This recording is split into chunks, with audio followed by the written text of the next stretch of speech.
chapter 11, and I want to begin by reading just the first verse, and then I want to give you a little introduction, and we're going to get into the chapter. Isaiah chapter 11 and verse 1, Isaiah writes, "And there shall come forth a rod out of the stem of Jesse, a branch shall grow out of his roots." Let's pray. Lord, thank you for your word. I ask that you'll speak to us through it this evening. Give us the understanding we need. Guide us by your Spirit into all truth. For we ask this in Jesus' name. Amen. There's a phrase that I want to talk to you about tonight. Visualize world peace. Now, world peace is an old dream. And a lot of people have talked about it. A lot of people said, well, if we can just do one certain thing, we'll have world peace. Generally speaking, their ideas do not work.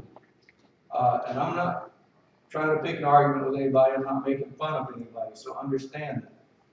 I actually heard a few days ago somebody say, if we can just solve the problem of global warming, we will have world peace.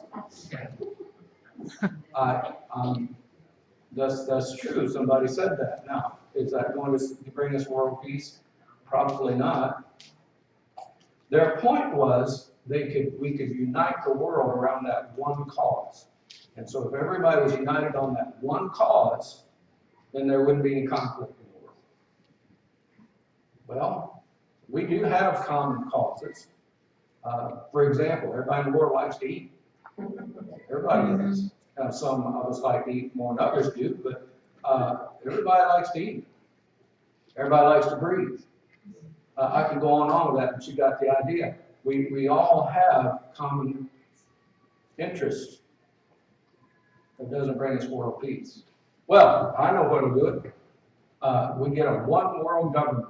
We get rid of all the borders. And this is another theory that I've heard recently. Get rid of all the borders and have one world government, we'll have world peace. Let me ask you a question. I'm not trying to pick a fight with anybody. I'm not trying to make fun of anybody. I'm just trying to get you to think it through. If we did that, if we did away with all borders and we had just one government, first thing to think about, what government would that be? Okay, what government would that be if we got rid of all borders and had only one? Would it be the government we know in the United States? Would it be the government that is in Venezuela? Would it be the government that's in Saudi Arabia? Would it be the government that's in Denmark? What government would that be? It would be the government of the whole world. Well, it wouldn't be any of those. You don't understand. It wouldn't be any of those. It would be a new government. Okay. All right. Maybe a new government, but based upon what principles? Based upon democracy, a republic, a socialist government. What government would it be? See, you have to think through these things. If you're going to say, well, that's the answer, you have to think through, well, how does that get implemented? Well, the Bible tells us that there's coming a one world government, and that will not bring world peace. It will not. It will bring more conflict. And that is a government, and described in part, not entirely, but in part in Revelation chapter 13, when the one who's there is called the beast, reigns over the earth. That is not a time of peace. But yet there's another solution. Some decades ago now, there was a movement, and we made reference to it this morning, where people said, visualize world peace. Now that phrase by itself is not a bad phrase. Visualize world peace. What does that phrase, just standing alone all by itself, say? It's saying, imagine, picture in your mind what it would be like to have world peace. That's not what that phrase meant when it was used decades ago. What it meant decades ago was people wanted to get together and have what they called harmonic convergence. And harmonic convergence, and it was supposed to have taken place on a certain date, and people all over the planet were supposed to participate in it all at the same time, and it's one activity that was going to visualize and bring about world peace. The different countries had different people who were leading this effort. And in the United States, the effort was led, and I hope if you're a fan, please, I'm not trying to hurt your feelings, but the effort in this country was led by the singer John Denver. And the idea was for people all over the world at the same time to meditate and meditate on world peace and create a harmonic convergence of meditation that would circle the globe and thereby bring about world peace. It didn't work. Now, and you could say all kinds of things. We'll say somebody didn't do their part. Somebody wasn't meditating like they should. You could say all kinds of things, but what we do know is it didn't work. Again, I'm not picking a fight with anybody. I'm not trying to make fun of anybody. It was a time when another phrase was very popular, a phrase called New Age. And New Age was a misnomer. That means it was badly named because it wasn't new and it wasn't an age. It was the Western Hemisphere's attempt to accept Eastern philosophy and thought. More explicitly, Hindu philosophy and thought, and perhaps Buddhist philosophy and thought. Now, Hinduism and Buddhism are not the same thing. They are similar, and they had come from the same root, but they are not the same thing. But both teach meditation, that peace comes through meditation. Then, there is a path to world peace. But it will not come through simple meditation. Now, the Bible tells us to meditate. There's a difference in the meditation talked about in the Bible and the kind of meditation I just described to you. The kind of meditation I just described to you looks within yourself and tries to harmonize your consciousness with the consciousness of the universe. I heard somebody say the other day, you go ahead and live your life and the universe will come along and do what it should. I don't even want to tell you what I think of that statement. Mm-hmm. Not talking about that. Biblical meditation is to take God's word, think about it, memorize it, dwell upon what it says, ask the Lord to speak to you through his word and give you what it says. And by the way, what it says, not what you want it to say, what it says. We make a big mistake when we try to take the Bible and adjust it to our thinking. We need to adjust our thinking to the Bible. We are not the ultimate authority. God's word is. So the path to world peace will not come by meditation. It will not come by politics. My politics, your politics, anybody else's politics, it will not come by politics. It will not come by philosophy. Everybody has a philosophy, or in more modern terms, a worldview. Everybody has one, but you're probably not going to get everybody on earth to have the same one. And most of them would not bring about peace anyway. It's not going to come by military might. It won't. Jesus said there will be wars and rumors of wars, but the end is not yet. Right up to the end. Well, how then are we ever going to have world peace? Let me put it to you simply. Look at verse 1 again. And there shall come forth a rod out of the stem of Jesse, and a branch shall grow out of his roots. Whose roots? Jesse's roots. Now, we're going to talk about that a little bit, but let me ask you a question. This verse makes a statement. There shall come forth a rod out of the stem of Jesse, and a branch shall grow out of his roots. But who is Jesse? I have an uncle named Jesse. You supposed to talk about him? No, probably not. Who is Jesse? A little louder? Somebody said it. A little louder. David's father. Father of David. Father of David. Exactly. Jesse is David's father. So, we won't do any violence to Scripture. We read it that way, and there shall come forth a rod out of David's father, and a branch shall grow out of David's father's roots. Now, here's what it doesn't say. It doesn't say that that rod and that branch is David. It doesn't say that. So it'll come from the same roots, comes from the same stem, if you will, comes from the same source. What it's talking about, and everybody in Jesus' time understood this, that the Messiah is going to come. And when he comes, he's going to be a descendant of David. Now, that tells us something else about him. He is of the tribe of Judah. But not everybody in the tribe of Judah is a descendant of Jesse and David. So this is a specific family line within the tribe of Judah. The tribe of Judah is a family line within the nation of Israel, and the family of Jesse and David. Jesse had more than one son, so that gets even more specific. Jesse and David, out of that family line comes the Messiah. And as you know, there was a city where Jesse and his family made their home, and that city is called what? A little louder. Did everybody hear that? Bethlehem. Bethlehem. Now, this isn't the prophecy that we usually go to when we want to show that the Messiah, the Savior, the Christ, would be born in Bethlehem. We usually go to Micah 5:2. But you look here, and it tells us that also, but it tells us more than that.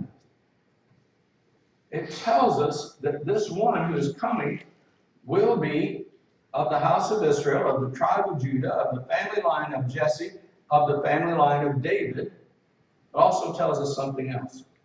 There shall come forth a rod out of the stem of Jesse, and a branch shall grow out of his roots. Now, I did a little study on this a few weeks ago, and was looking into it.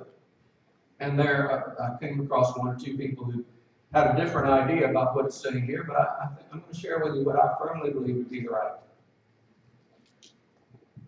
In the Gospels, you're going to read of Jesus. There was a fulfillment of prophecy, and the fulfillment of prophecy is that he shall be called a Nazarene. But if you read your English Bible, and you'll go through all the messianic prophecies in the Old Testament, you won't find one that says he shall be called a Nazarene. Exactly. What do you mean exactly? Here's what I mean by exactly. There shall come forth a rod out of the stem of Jesse, and a branch. Notice branch is capitalized. Branch is not a thing, it is a person. The branch is a person. And the word translated branch here in Isaiah 11:1 is the Hebrew word netzer. In English, N-E-T-Z-E-R, netzer. From that word, the city of Nazareth gets its name. Some people have mistakenly thought that Jesus is called a Nazarene because he is of the vow of the Nazarite. There is the Nazarite vow that's given in the law of Moses, but that's not what being a Nazarene means. Now, I've asked you a couple questions. Test your Bible knowledge a little bit. Let me ask you another one.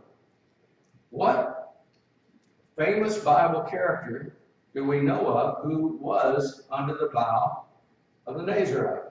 Samson. Samson. Okay, Samson. We know that for sure. Many people believe, but it is not specifically stated in Scripture, many people believe that John the Baptist was also a Nazarite, but it does not say that. It does specifically say that of Samson. Now, Samson was a Nazarite, hear me, but he was not a Nazarene. Are you with me? Okay, he wasn't from Nazareth. He was not a Nazarene. Jesus is a Nazarene. He is the netzer. He is the branch. And what branch is it? A branch out of the roots of Jesse, the father of David. That's the first thing that we're told about the attributes of the Messiah is his heritage. Nation of Israel, tribe of Judah, family of Jesse, family of David. Here's the next thing we're told about in verse 2. And the Spirit of the Lord shall rest upon him. Stop right there. The Spirit of the Lord shall rest upon him. If you remember, if you don't remember, you can read it later in Matthew chapter 3. When Jesus came to John to be baptized, and Jesus comes to John and in essence says he wants to be baptized, and it says what? It says John forbade him. John said no. He says, John said, I have need to be baptized of thee, and comest thou to me? You know what John said? If anybody's going to baptize anybody, you baptize me. And Jesus said, suffer it, or allow it to be so now, for thus it becometh us to fulfill all righteousness. It's the right thing to do. And it says, then he suffered him. And the next thing it says is Jesus, when he was baptized, came up straightway out of the water. Again, I'm not trying to pick fight with anybody, make fun of anybody. Let me share this with you. There are people who have different ideas about the different modes of baptism. And some say, well, we can pour on them and somebody can sprinkle some. Somebody dripped some water on me the other day and said, I baptized you. I said, no, you didn't. And they understood that. But the fact of the matter is, just the word baptize itself is Greek word baptizo, and it means to place into. Now, many of my colleagues will say it means to immerse. Well, that's the same thing. So more fancier way to immerse is fancier way of saying to place into. Same thing. It means to place into. No. It means a little bit more than that, but definitely means to place into. All right, so what does the text say? The text says Jesus, when he was baptized, went up straightway out of the water. Now let's just apply a little logic to that. Would Jesus come up out of the water if he weren't first down in the water? No, probably not. Well, don't you think that means he went down in the river and then got up out of the river? All right, let's apply logic to that. So here's John, he's baptizing people at the Jordan, and he wants to pour it out. See, portrayed that way in movies. He wants to take a little water and pour in somebody's head. Why do they need to get in the river? You don't need to get in the river if all you're going to do is, all you need is a little bowl, which is what most people use. You have a little bowl, and then you.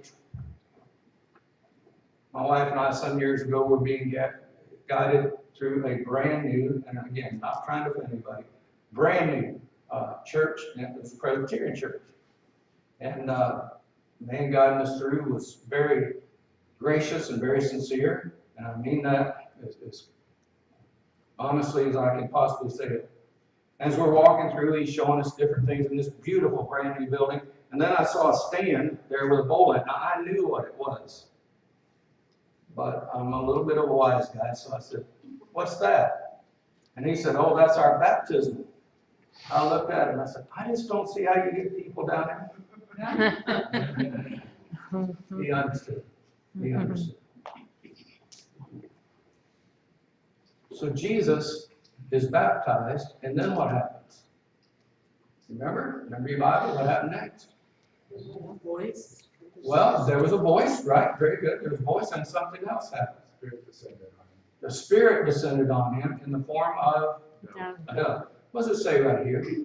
And the Spirit of the Lord shall rest upon him. Light upon him. Actually, the text in the New Testament says the Spirit descended as a dove and lighted upon him. The Spirit of the Lord shall rest upon him. And then it tells us a little bit about the Spirit of the Lord that rests upon him. The Spirit of wisdom and understanding, the Spirit of counsel and might, the Spirit of knowledge and of the fear of the Lord. And, verse 3, shall make him of quick understanding in the fear of the Lord. In Luke chapter 2, get down there at the end of the chapter, it says, and Jesus increased, the child Jesus increased in wisdom and in stature and favor with God and man. It tells us 4 ways in which he grew. In wisdom, in stature, that's physically, in wisdom mentally, in stature physically, in favor with God, that's spiritually, in favor with man, that's socially. We are all supposed to grow in those 4 areas. You think? Absolutely. So verse 3 again, shall make him of quick understanding in the fear of the Lord, and he shall not judge after the sight of his eyes, neither reprove after the hearing of his ears. Well, then how is he going to judge? Verse 4, but with righteousness shall he judge the poor and reprove the equity for the meek of the earth, and he shall smite the earth with the rod of his mouth. We read about that here just, I think it was last Sunday night, we looked at how the Lord is going to come and conquer the enemies of God. How? With the word of his mouth. He shall smite the earth with the rod of his mouth, and with the breath of his lips shall he slay the wicked. And righteousness shall be the girdle of his loins, and faithfulness the girdle of his reins. Now, that is a description of some of the attributes of the Messiah when he comes. Well, that's all very good, Pastor, but you haven't said a word yet about world peace. No, he who comes, we were told back in chapter 9, this is chapter 11, back in chapter 9, he who comes is the Prince of Peace. So we're told that he will come. And what's going to happen when he comes? The world is going to be different. The world is going to be, I think, the way most of us would like it to be. I say most of us, maybe there's somebody who doesn't like this, but I think the way most of us would want it to be. But more importantly, it's the way God intended it to be. We're talking about going back to the original creative order. Do you know in the original creation, animals didn't kill each other? People didn't kill each other. Animals didn't kill people. People didn't kill animals. Why not? Well, take a look at verse 6. What's it going to be like when the Messiah comes and when he reigns on earth? Here it is. The wolf also shall dwell with the lamb. Can you imagine that? A wolf and a lamb. If you know anything about keeping sheep, you know that shepherds try to protect their flock from wolves. Why? Because to you and I, that looks like a lamb. To a wolf, that looks like dinner. The wolf also shall dwell with the lamb. The leopard shall lie down with the kid, a young goat. Leopards are predators. And leopards are very good predators. And again, you and I, we see a cute little goat. The leopard sees a meal. The leopard shall lie down with the kid. The calf and the young lion together, same idea. And the fatling together. And a little child shall lead them. Now think about that. Little child's going to lead who? The lamb, okay, we understand that. The kid, we understand that. The calf, we understand that. The little child's going to lead the wolf and the leopard and the lion. Without fear. Verse 7, and the cow and the bear shall feed their young ones, shall lie down together. And the lion shall eat straw like the ox. Do you ever think about that? What lions eat before the fall of man? Well, evidently they ate straw. You don't know anything about evolution because their teeth are not made for eating straw. They're made for eating. I understand that. Can we honestly say that after the fall things changed? Does that make sense? And what the Messiah will do when he comes, he'll restore the original creative order. Verse 8, and the suckling child, a little child, an infant, a suckling child shall play on the hole of an asp. Now, if you're not familiar with that little three-letter word asp, that is a snake, but it's not just a snake. That is a poisonous snake. Shall play on the hole of the asp, and the weaned child, the one that's not the suckling child, a little bit older child, shall put his hand on the cockatrice den. That's another word for a poisonous snake. Cockatrice. They shall not hurt nor destroy in all my holy mountain, for the earth shall be full of the knowledge of the Lord as the waters cover the sea. That's what it's going to be like when the Messiah reigns. Now, you know what we just did? Follow me. We just visualized world peace. We just saw what it's going to look like. Not through meditation, not through harmonic conversion, but through the Word of God. Amen. This is what God says. Now, it gets better. How can it get better than that? Well, it does. Take a look. Verse 10. And in that day there shall be a root of Jesse, which shall stand for an ensign of the people. I was years ago, and I've made reference to this here many times. I've taken classes in several different languages. I am not a linguist. I do not speak any language other than English. I wish I did. those of you who do, I hesitate to use this word, but I envy you. I really do. Let me say it a better way. I respect you because you are multilingual, and I think that's great. My main purpose for wanting to know other languages is so that I can talk to people. That makes sense?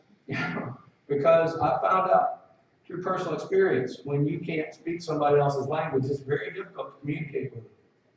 Very hard. So when you can speak multiple languages, that is a real plus.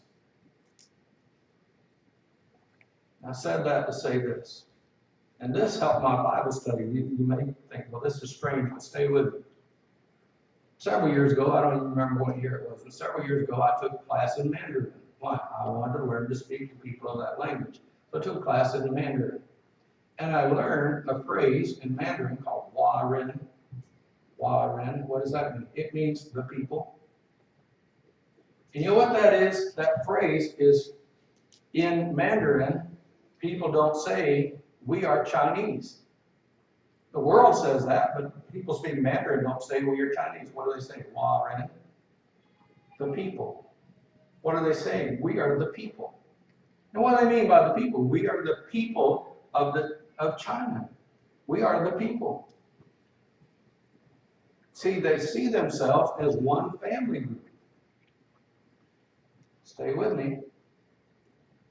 After I learned that, I got to looking back at the scriptures, and I found out that over and over in the Bible, and I looked into the Hebrew on this, and found out I was right. It's always good when I find out I'm right. Because I don't always find that out. But when I do, it's good. The phrase, the people, when used in the Bible, always refers to the people of Israel. So, let's read the verse again. Verse 10. Here we go. Ready? And in that day, what day? The day when the world peace is here. And that day there shall be a root of Jesse. There it is again. A descendant of the house of Israel, descendant of the tribe of Judah, of the family line of Jesse, which shall stand for an ensign, a flag, a rallying flag of the people of Israel. To it, to this flag, this rallying flag of Israel, shall the Gentiles seek. You know what it's saying? This one who is of the root of Jesse, this one who is the branch, this one who is the Prince of Peace, is going to be lifted up, and as he is lifted up, the people of Israel will turn to him, and so will the Gentiles.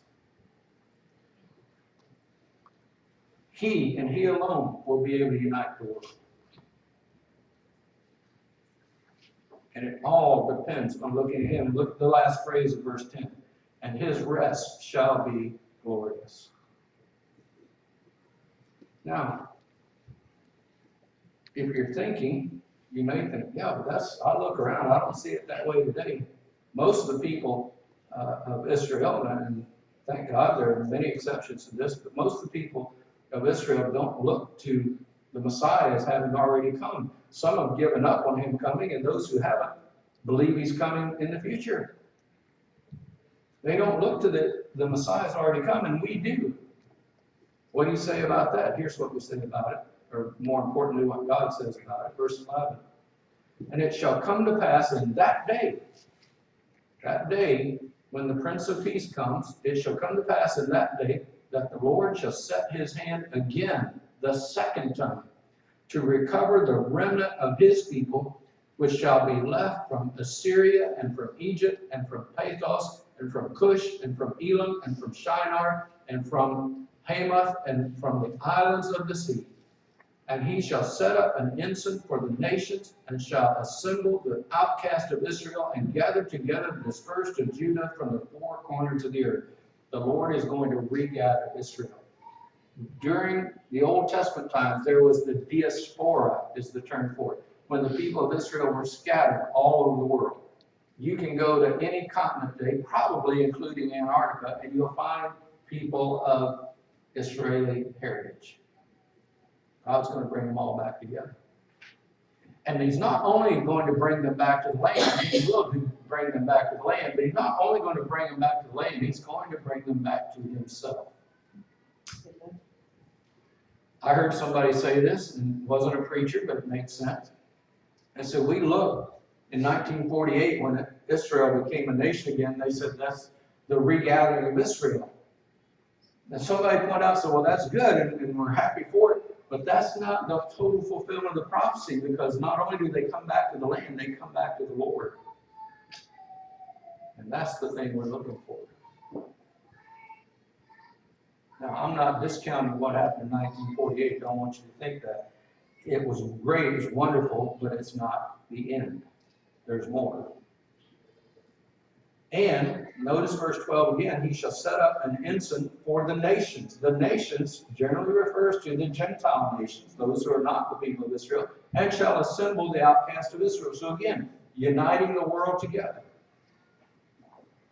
Verses 13 and 14, the envy also of Ephraim shall depart, and the adversaries of Judah shall be cut off. Ephraim shall not envy Judah, and Judah shall not vex Ephraim. Let me tell you what that verse is telling us. We talked about this many times. King Saul didn't ever actually rule over all 12 tribes of Israel. He had most of it. He didn't have all of it. When David first became king, he did not rule over all 12 tribes, but during his reign, he did. He became king over all 12 tribes of Israel. Solomon, David's son, reigned over all 12 tribes of Israel.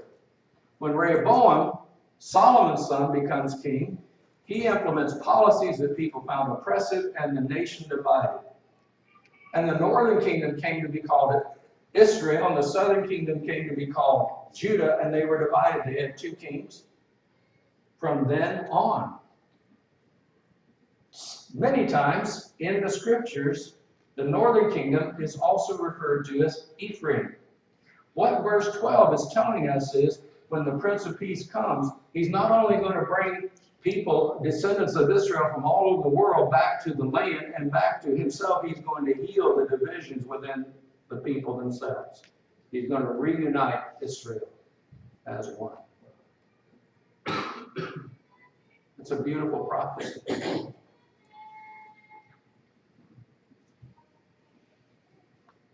So, verse 13, the envy also of Ephraim shall depart, the adversaries of Judah shall be cut off. Ephraim shall not envy Judah, Judah shall not vex Ephraim. Verse 14.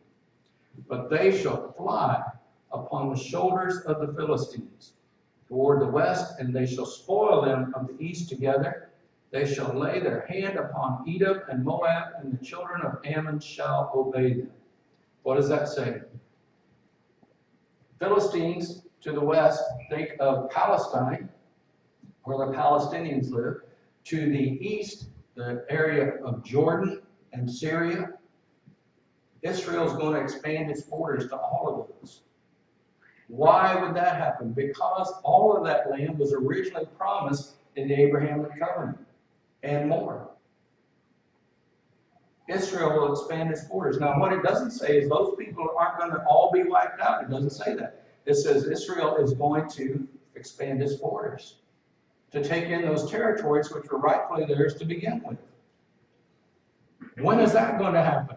When Israel builds its military strength up? It's not what it says. It says when the Prince of Peace comes. Verse 15.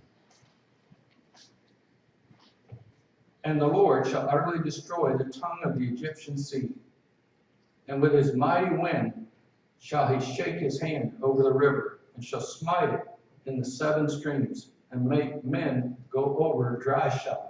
That should sound familiar to you. Egypt going over dry land.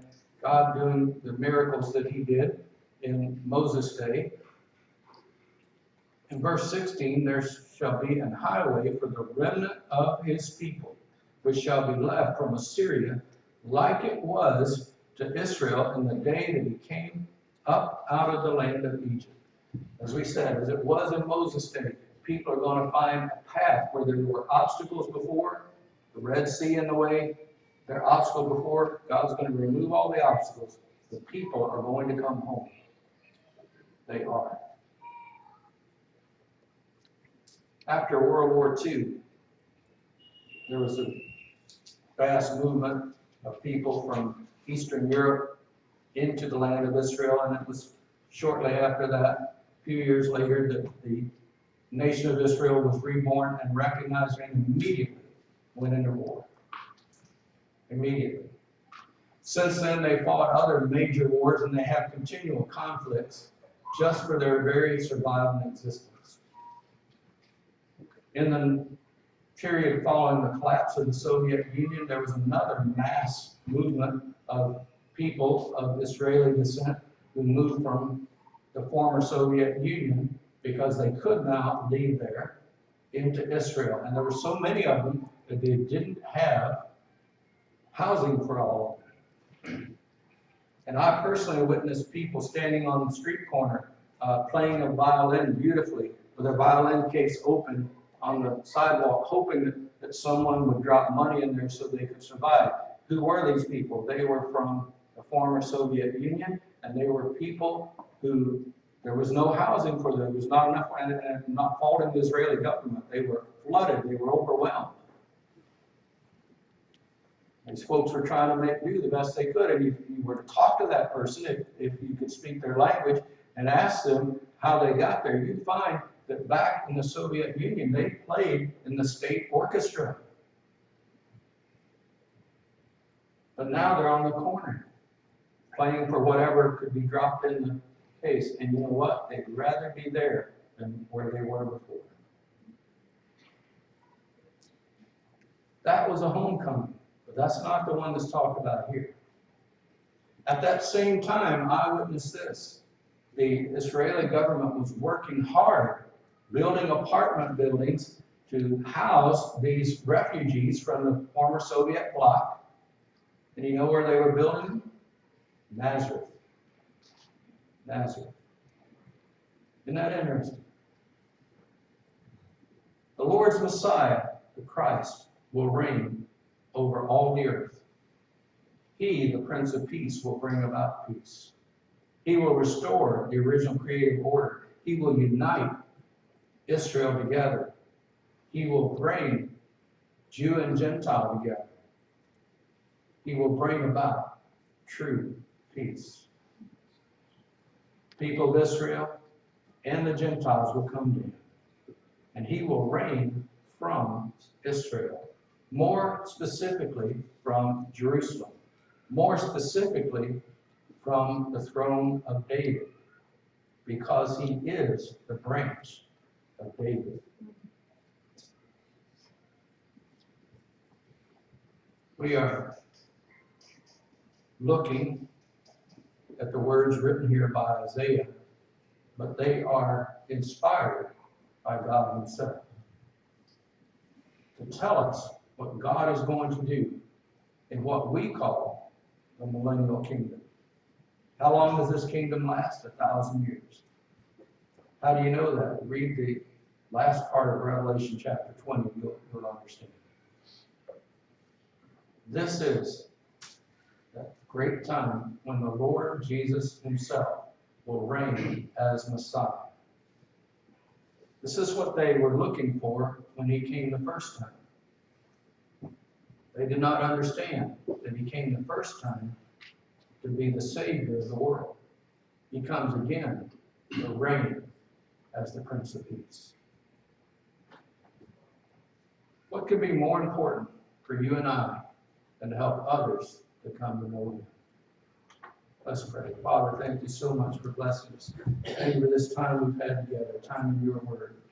Lord, it is my earnest prayer that you would help us to look into your word, look into the scriptures, and to grow thereby.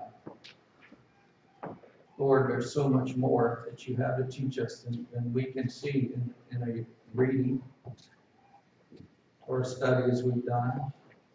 There's so much more. Help us, Lord, to continually be students of your word and to continually learn and grow. Father, if there's a soul here tonight who doesn't know you, may they turn and place their faith in Jesus, who is the Messiah, the Christ, the Savior, who is the one who will come and bring about true peace. He'll bring about peace in our own soul, peace in our own heart, peace in our own mind. the peace of God and peace with God, if we'll but trust Him. Heads bowed, eyes are closed. In a moment, we're going to sing a hymn of invitation. As we do, if the Lord spoke into your heart and you want to respond, you come while we sing. Father, help us now and bless us as we move into this invitation time. In Jesus' name, amen. Let's stand together.